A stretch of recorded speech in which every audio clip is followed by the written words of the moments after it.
বর্গ করা এত সহজ জানতাম না। যেমন ধরুন 33-এর স্কোয়ার।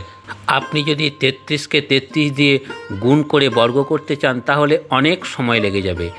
সেক্ষেত্রে কি করবেন, দুটো 3 আছে সেই জন্য একটা 1 লিখবেন, তারপরে 0 মাঝখানে ফিক্সড, তারপরে একটা 8 লিখবেন, আর শেষে 9 ফিক্সড, অর্থাৎ 0 আর 9 ফিক্সড, একটা করে 0 একটা করে 9 কিন্তু ফিক্সড।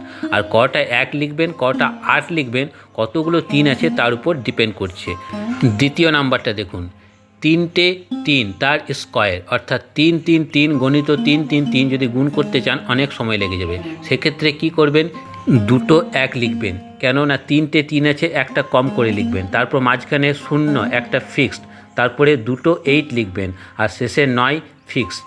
ওকে, এরপর 3 নাম্বারটা দেখুন, 4টে 3 আছে সেক্ষেত্রে 3টে 1 লিখবেন, তারপরে একটা 0 ফিক্সড, তারপরে 3টে 8 লিখবেন, আর শেষে 9 একটি ফিক্সড। এরপর 4 নাম্বারটা দেখুন, 5টা 3 আছে সেক্ষেত্রে কি করবেন, 4টে 1 লিখবেন, অর্থাৎ একটা কম করে লিখবেন, আর মাঝখানে 0 একটি ফিক্সড, তারপরে 4টে 8 লিখবেন, তারপরে শেষে 9 ফিক্সড।